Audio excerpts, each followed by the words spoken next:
اسد ربانی صاحب.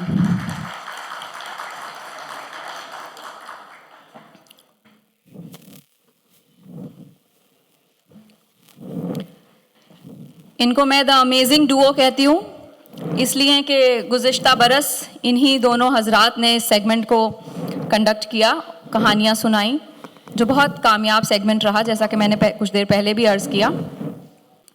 ہمارے ساتھ موجود ہیں ڈاکٹر اسد شاہ ربانی صاحب بھی، جنہوں نے مجھے حکم دیا ہے کہ ان کا تعارف میں بہت ہی مختصر کراؤں. اس لیے بس یہ کہہ دیتی ہوں کہ یہ ادب کا ایسا عمیق مطالعہ اور عمدہ ذوق رکھتے ہیں کہ ادبی محفلوں میں اپنی موجودگی اور گفتگو سے محفل کو سجا دیا کرتے ہیں. لہجے کی شائستگی اور زبان کی شیرینی، جس کو آپ ابھی ملاحظہ کریں گے، کسی بھی فن پارے کو مزید متاثر کن بنا دیتی ہیں. بہت شکریہ. پہلی کہانی آپ کے لیے جو میں لے کر آیا ہوں، سلائڈ میری چلا دیں پلیز، وہ اسد محمد خان، مطلب میری کہانی نہیں ہے، ان کی کہانی ہے، اسد محمد خان صاحب کی. اور اسد محمد خان کا مختصر تعارف، ان کا تعلق بھوپال سے ہے. 1950 میں وہ پاکستان ہجرت کر گئے اور اردو کے افسانہ نگاری میں، شاعری میں، ریڈیو کے خاکے ان کے بہت مشہور ہیں. آپ لوگوں نے ان کا گیت سنا ہوگا، انوکھا لاڈلا کھیلن کو مانگے چاند، وہ بھی انہی کا ہے. تو اسد محمد خان کی کتاب کھڑکی بھر آسمان سے ایک کہانی آپ کے لیے لایا ہوں، جس کا عنوان ہے باسودے کی مریم. مریم کے خیال میں ساری دنیا میں بس 3 ہی شہر تھے، مکہ، مدینہ اور گنج باسودا. مگر یہ 3 تو ہمارا آپ کا حساب ہے. مریم کے حساب سے مکہ مدینہ ایک ہی شہر تھا، اپنے حجور کا شہر. مکہ مدینہ شریف میں ان کے حجور تھے اور گنج باسودے میں ان کا ممدو. ممدو ان کا چھوٹا بیٹا تھا. اس کے رخسار پر اتنا بڑا ناسور تھا، بعد میں ڈاکٹروں نے ناسور کاٹ پیٹ کر رخسار میں ایک کھڑکی بنا دی تھی. مریم کا دل بہت بڑا تھا، اور کیوں نہ ہوتا، اس میں ان کے حجور کا مکہ مدینہ آباد تھا اور سینکڑوں باسودے آباد تھے، جن میں ہزاروں لاکھوں گلگتھنے ممدو اپنی گول مٹول مٹھیوں سے مریم کی دودھوں بھری ممتا پر دستک دیتے رہتے تھے. انا بوا دروازہ کھولو، اللہ کی دین آئے، نبی کے امتی آئے. مریم نے میرے ابا کو دودھ پلایا. وہ میری کھلائی اور میری پناہ تھیں. وہ میرے بھانجے بھانجیوں کی انا تھیں، اور ابھی زندہ ہوتی تو انہی بھانجے بھانجیوں کے بچے اپنے چاج میں لیے بیٹھی ہوتی. میری 3 پشتوں پر مریم کا احسان ہے. میں نے ایک بار مریم کے قلعے میں گھس کر ان کی پٹلیا سے گڑ کی بھیلی چرا لی. مریم بچوں کو بگاڑنے والی مشہور تھیں، مگر مجال ہے جو بڑے جرائم میں کسی کی حمایت کر جائیں.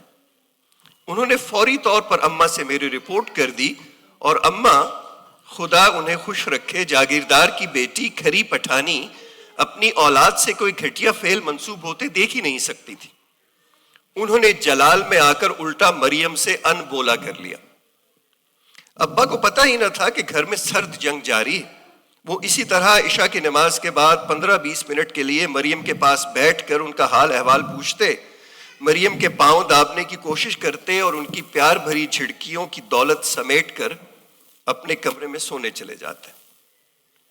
3-4 دن میری یہ جنتیں ایک دوسرے سے برگشتہ رہیں اور میں گناہگار عذاب جھیلتا رہا. اماں نے مریم کی دیکھ بھال میں کوئی کوتاہی تو نہ کی، مگر مریم کا سامنا ہو جاتا تو اماں کے نازک خد و خال آپ ہی آپ سنگ و آہن بن جاتے. مریم زیادہ تر اپنی کوٹری میں محصور رہیں اور شاید روتی رہیں. آخر 4-5ویں دن میں پھوٹ بہا اور پٹائی کے خوف سے بے نیاز ہو کر اماں کی گود میں سر رکھ کر میں نے اقبال جرم کر لیا. اماں کے پاؤں تلے کی زمین نکل گئی.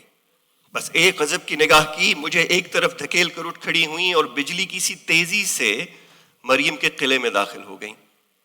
انا بوا، تمہارا منجلا تو چور نکلا. بوا، ہمیں معاف کر دو. میں نے کواڑ کی آڑ سے دیکھا کہ مریم لرزتے آنکھوں سے اماں کے دونوں ہاتھ تھامے انہیں چوم رہی ہیں. کبھی ہنستی ہیں، کبھی روتی ہیں، اور کبھی اماں کو چپت لگانے کا ڈرامہ کرتی ہیں. بس ری دلہن بس کر، چپ ری دلہن چپ کر، دیکھ میں مار بیٹھوں گی. مگر میں ممدو کو نہیں جانتا. مجھے صرف اس قدر علم ہے کہ ممدو باسودے میں رہتا تھا اور ڈانگدروں نے اس کے گال میں ایک کھڑکی بنا دی تھی اور اس کھڑکی کے پٹ مریم کی جنت میں کھلتے تھے. اور میں یہ بھی جانتا ہوں کہ جب مریم بڑے سوز کے ساتھ خواجہ پیا جرا کھولو کی بڑیاں گاتی تھیں تو اماں کی کوئلوں جیسی آواز ان کی آواز میں شامل ہو کر مجھ پر 1000 جنتوں کے دروازے کھول دیتی تھی. میں اماں کے زانوں پر سر رکھ کر لیٹ جاتا اور خواجہ پیا کو سروں کے معصوم جھروکے سے درشن باندھتے دیکھا کرتا. سنا ہے میری اماں موج میں ہوتی ہیں تو اب بھی گاتی ہیں, خدا انہیں ہنستا گاتا رکھے. پر مریم کی آواز تھک کر سو چکی ہے یا شاید ایک لمبے سفر پر روانہ ہو چکی. سفر مریم کی سب سے بڑی آرزو تھی. وہ حج کرنا چاہتی تھی. ویسے تو مریم ہمارے گھر کی مالک ہی تھی, مگر پتہ نہیں کب سے تنخواہ لے رہی تھی. ابا بتاتے ہیں کہ جب وہ اسکول میں ملازم ہوئے تو انہوں نے اپنی تنخواہ مریم کے قدموں میں لا کر رکھ دی. مریم پھول کی طرح کھل اٹھی. اپنی گاڑے کی چادر سے انہوں نے ایک چمنی کھول کر ملازمہ کو دی کہ جا بھاگ کے بازار سے جلیبیاں لے آ. مریم نے خود ان جلیبیوں پر کلمہ شریف پڑھا اور تنخواہ اور جلیبیاں اٹھا کر بڑے غرور کے ساتھ دادا میاں کے سامنے رکھائیں. بڑے میاں جی مبارکی ہو, دولے میاں کی تنخواہ ملی ہے. پھر اس تنخواہ میں سے وہ بھی اپنی تنخواہ لینے لگی, جو پتہ نہیں انہوں نے 1 روپیہ مقرر کی تھی کہ 2 روپے. مریم کا خرچ کچھ بھی نہیں تھا. باسودے میں ان کے مرحوم شوہر کی تھوڑی سی زمین تھی جو ممدو کے گزارے کے لیے بہت تھی, اور بکریاں تھیں جن کی دیکھ بھال ممدو کرتا تھا. بڑا لڑکا شتاب خان ریلوائی میں چوکیدار تھا اور مزے کرتا تھا. برسوں کسی کو پتہ نہ چلا کہ مریم اپنی تنخواہوں کا کیا کرتی. پھر ایک دن وہ ڈھیر سارے کلدار روپے, میلے کچیلے نوٹ اور ریز گاری اٹھائے ہوئے ابا کے پاس پہنچی اور انکشاف کیا کہ وہ حج کرنے جا رہی. کرائے کی یہ رقم ان کی برسوں کی کمائی تھی. یہ مکہ مدینہ فنڈ تھا جو مریم نہیں خبر نہیں کب سے جمع کر رہی تھی. ابا نے گن کر بتایا کہ 9 سینکڑے 3 بیسی 7 روپے کچھ آنے ہیں. مریم کو اس سے غرض نہیں تھی کہ یہ کتنے ہیں.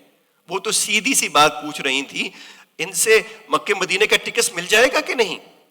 ابا نے بتایا کہ بے شک مل جائے گا. مریم نے تیاریاں شروع کر دیں. وہ اٹھتے بیٹھتے چلتے پھرتے گنگناتی رہتی کہ خواجہ پیا ذرا کھولو کی بڑیاں. ان پر مکہ مدینے کی کھڑکیاں کھلی ہوئی تھیں اور ان کھڑکیوں سے نبی جی کے مقدس پیراہن کی خوشبو چلی آ رہی تھی. کسی نے چھیڑنے کو کہہ دیا کہ تم کو ڈھنگ سے نماز پڑھنی تو آتی نہیں, قرآن شریف تو یاد نہیں ہے, پھر حج کیسے کرو گی. مریم بفر گئی. رے مسلمان کی بٹیا, مسلمان کی جورو ہوں, نماز پڑھنا کائے نہیں آتی. رے کلمہ شریف سن لے, چاروں کل سن لے, اور کیا چاہیے تیرے کو. ہاں اور کیا چاہیے. پھر ان کے دل میں تو نبی جی کے پیار کا چمن بھی کھلا ہوا تھا کہ یہی بہت. مگر ایک دن شتاب خان کا خط آیا کہ ممدو کی حالت خراب ہے, بکریاں بیچ بانچ کے علاج معالجہ کرایا, زمین گروی رکھ دی, اب بالکل پیسے نہیں ہیں, صورت دیکھنا چاہتی ہے تو خط کو تار سمجھنا. مریم کی آنکھوں میں مکہ مدینہ دھندلا گیا. انہوں نے 9 سینکڑے 3 بیسی 7 روپے چادر میں باندھے اور روتی پیٹتی باسودے کی بس میں جا بیٹھی. ابا ساتھ جانا چاہتے تھے, انہیں سختی سے منع کر دیا. ممدو تو ان کی ذمہ داری تھی, وہ کسی اور کو اس میں شریک کیوں کرتی. مریم کا یہ اصول بڑا شفاق تھا. انہوں نے باسودے خیریت سے پہنچنے کا خط تو لکھوا دیا, پر ممدو کے بارے میں ایک لفظ نہیں لکھوایا. مہینے گزر گئے. کسی نے بتایا کہ وہ ممدو کو علاج کے لیے اندور لے گئی. پھر پتہ چلا کہ بمبئی میں سابو صدیق کی سرائے میں نظر آئی تھی. پھر پتہ چلا کہ ممدو مر گیا. پھر ایک لٹی لٹائی مریم گھر لوٹ آئی. میں اسکول سے گھر پہنچا تو دیکھا کہ مریم صحن میں بیٹھی اپنے مرے ہوئے بیٹے کو کوس رہی. رے حرامی تیرا ستیہ ناش جائے رے ممدو, تیری ٹھٹری نکلے, اور اے بد جناور تیری قبر میں کیڑے پڑے, میرے سبرے پیسے خرچ کرا دیے. ایری دلہن میں مکہ مدینہ کیسے جاؤں گی, بتا رہی دلہن اب کیسے جاؤں گی. ابا نے کہا میں تمہیں حج کراؤں گا. اماں نے کہا نہ بوا, ہم اپنے جہیز والے کڑے بیچ دیں گے, تمہیں حج کرائیں گے. مگر مریم چپ نہ ہوئی. 2 دن تک روتی رہی اور ممدو کو کوستی پیٹتی رہی. ممدو کے مرنے کے بعد مریم شاید ایک دفعہ اور باسودے گئیں اپنی زمین کا تیا پانچا کرنے، پھر اس کے بعد باسودے کا زوال شروع ہو گیا۔ مریم کے میواتی سینے میں بس ایک ہی شہر بسا رہ گیا، ان کے حجور کا شہر۔ وہ اٹھتے بیٹھتے نبی جی حجور جی کرتی رہتی، کبھی تو یوں لگتا کہ انہیں قرار سا آ گیا ہے، شاید اس لیے کہ ان کے بھولے بھالے منصوبہ کار ذہن نے ایک نیا مکہ مدینہ فنڈ کھول لیا تھا۔ ابا نے بڑے شوق سے لحاف سلوا کر دیا، مریم چپکے سے جا کر بیچ آئیں۔ عید آئی، مریم کے بھی کپڑے بنے، خدا معلوم کب کتنے پیسوں میں وہ کپڑے بیچ آئیں۔ ابا اماں سمیت ہم سب کو جو ایک ایک آنا عیدی دیتی تھی فوری طور پر بند کر دی۔ پیسہ پیسہ کر کے پھر مکہ مدینہ فنڈ جمع ہو رہا تھا۔ سب ملا کر ابھی 560 روپے ہی جمع ہوئے تھے کہ مریم کا بلاوا آ گیا۔ مجھے معلوم نہیں کہ کب اور کس طرح چل بسی۔ میں گرمیوں کی چھٹیوں میں اپنی خالہ کے گاؤں گیا ہوا تھا، واپس آیا تو مجھے دیکھ کر اماں پھوٹ پھوٹ کر رونے لگی۔ منجلے تیری انا بوا گزر گئیں، لڑکے تجھے بگاڑنے والی گزر گئیں۔ ابا نے مجھے حکم دیا کہ میں مریم کی قبر پر ہو آؤں، میں نہیں گیا۔ میں کیوں جاتا؟ ٹھنڈی مٹی کے ڈھیر کا نام تو مریم نہیں تھا۔ میں نہیں گیا۔ ابا ناراض بھی ہوئے مگر میں نہیں گیا۔ لوگوں نے بتایا کہ مریم نے مرتے وقت 2 وصیتیں کی تھیں۔ ایک وصیت تو یہ تھی کہ تجہیز و تکفین انہی کے پیسوں سے کی جائے اور باقی کے پیسے شتاب خاں کو بھیج دیا جائیں۔ دوسری وصیت کا صرف اماں کو علم تھا۔ اماں کے کان میں انہوں نے مرتے وقت کچھ کہا تھا جو اماں کسی کو بتانا نہیں چاہتی۔ میں یہاں آ گیا، 15 برس گزر گئے۔ سن 65 میں ابا اور اماں نے فریضہ حج ادا کیا۔ اماں حج کر کے لوٹیں تو بہت خوش تھیں، کہنے لگیں منجلے میاں اللہ نے اپنے حبیب کے صدقے میں حج کرا دیا، مدینہ طیبہ کی زیارت کرا دی اور تمہاری انا بوا کی دوسری وصیت بھی پوری کر دی۔ عذاب ثواب جائے بڑی بی کے ساتھ۔ میاں ہم نے تو ہر ایک بڑے گنبد کی طرح منہ کر کے کہہ دیا کہ یا رسول اللہ باسودے والی مریم فوت ہو گئیں، مرتے وقت کہہ رہی تھیں کہ نبی جی سرکار میں آتی ضرور مگر میرا ممدو بڑا حرامی نکلا، میرے سب پیسے خرچ کرا دیے۔ شکریہ۔